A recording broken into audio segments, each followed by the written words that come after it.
Hello. I want to talk about, well, actually, I have a question. What would you tell your younger self?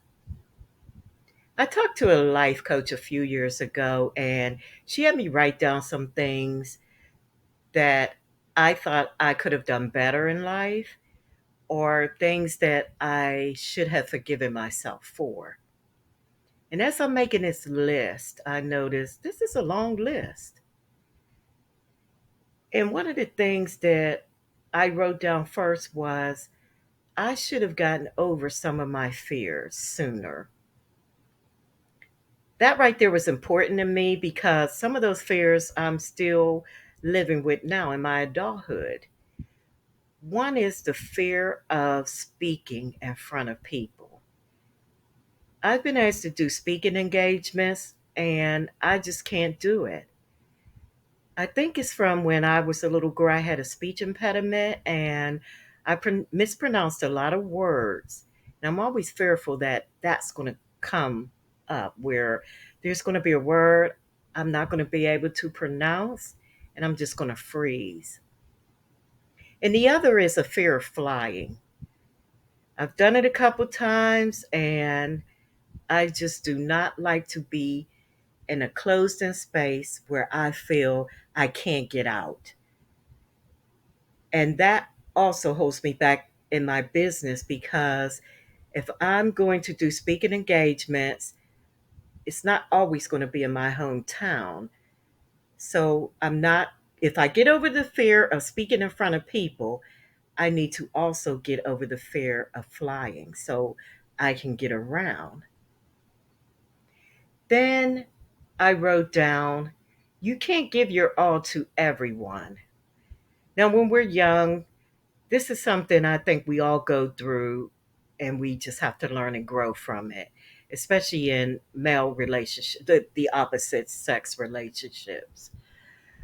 We fall in love, at least we think it's love, is puppy love when we're under 18, and you're giving yourself to this person.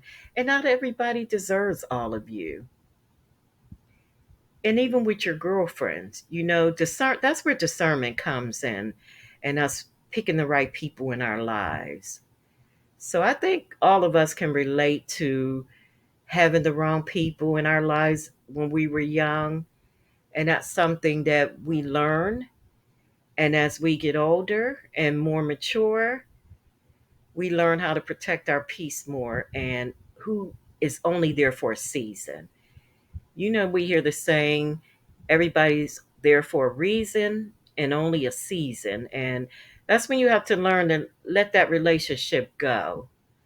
And when we don't, we tend to stay in those toxic or relationships that don't mean us any good.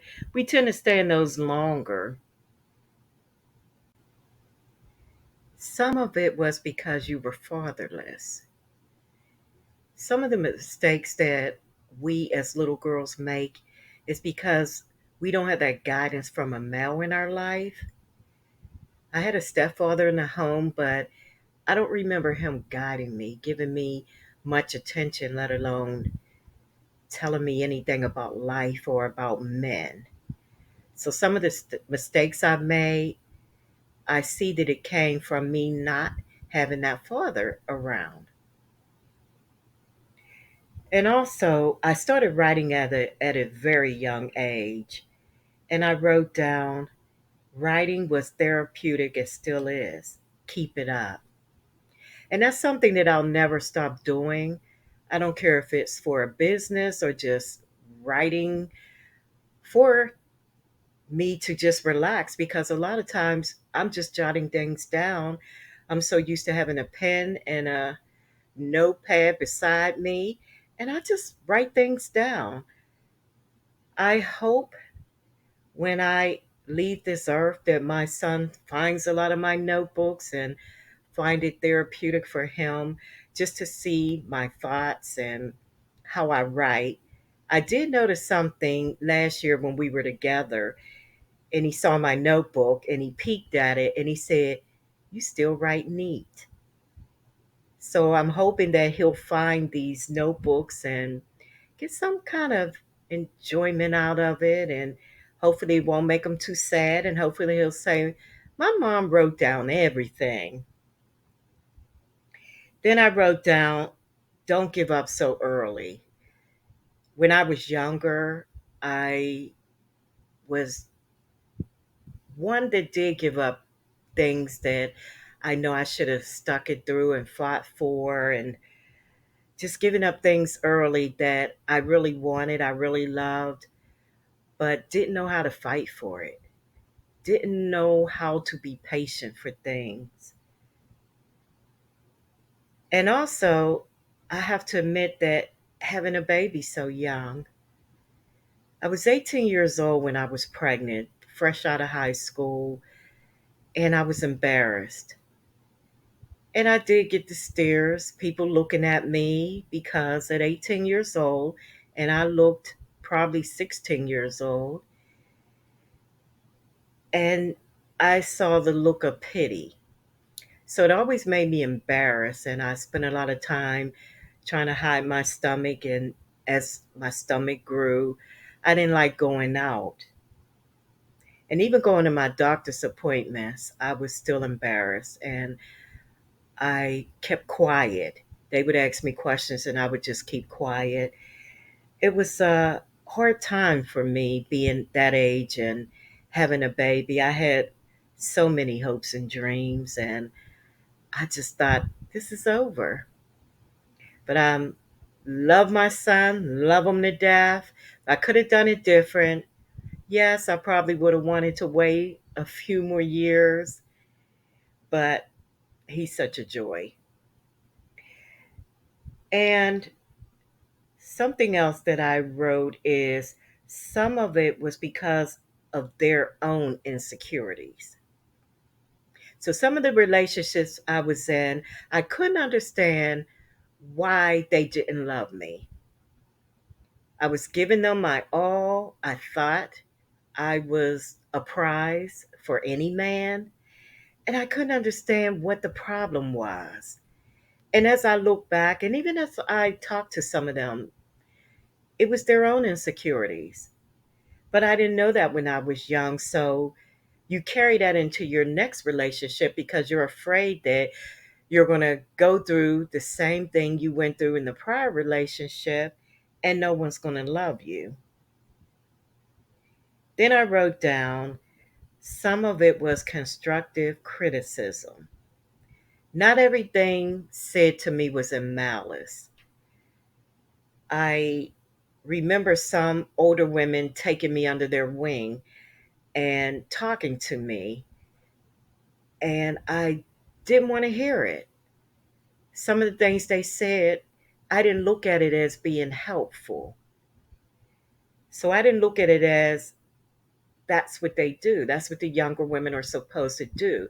So I made it a point as I got older to do that with the younger girls and be more gentle about it. And I think that's why I didn't absorb it and I didn't look at it as constructive criticism, because back in the day, I want to say this as kindly as I can, but when the adults talk to you, sometimes either they talk down to you or they just talked in anger. You remember your mother would say things like, just harsh things. I'm trying to think of some things my mother might have said, but it was just their tongue back then. And that's just the way they raised us, which is not a bad thing, but I took it as I took it as a bad thing because I didn't open up to what a lot of people had to say to me. And I just wish I would have taken it as I was younger. I'm much better at that now. But I'm careful in my tone when I talk to the young ladies today. And I have to admit, they're nothing like I was coming up. So it's kind of harder to talk with them. But I still try to take as many as I can under my wing and talk to them because that's what was done to me. And that's what helped me mature into an outstanding woman. And one of the other things that I wrote down is I had to add this. For one was choose a career path sooner and speak up at my jobs. As I could remember being young, because I started working at the age of 19.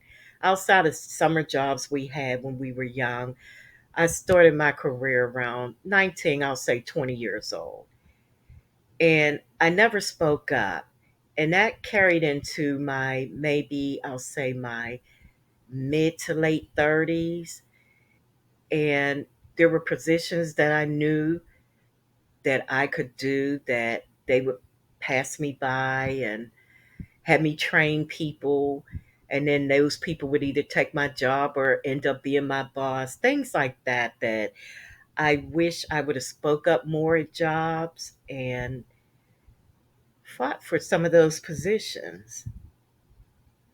And the main thing I'm going to say here is telling myself that I was beautiful. That's something I think a lot of us probably still struggle with to this day. I wish as a little girl I wouldn't have been so hard on myself about the outer appearance, because I've always said, and my mother has to correct me even to this day, that I always said I didn't look like them.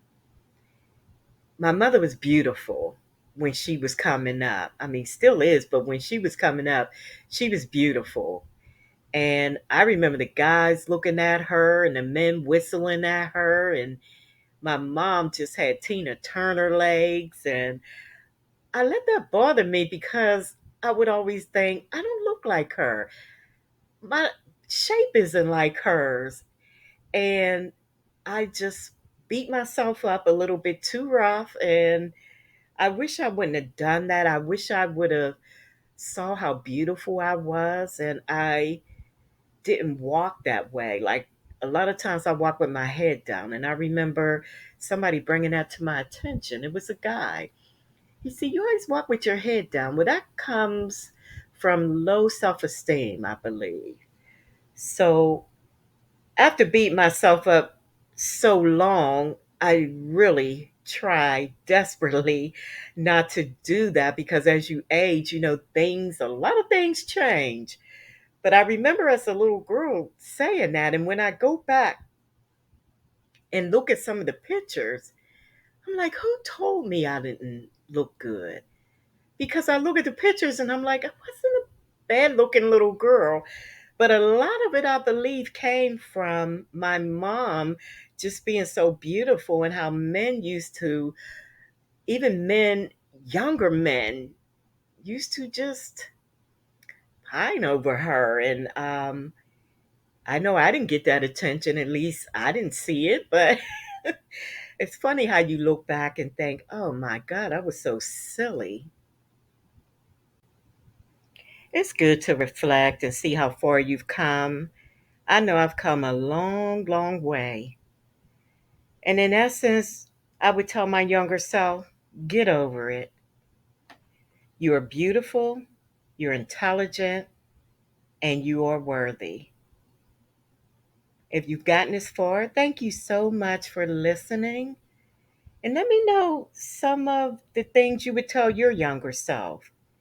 And don't forget to hit the like button. I'll talk to you soon. God bless.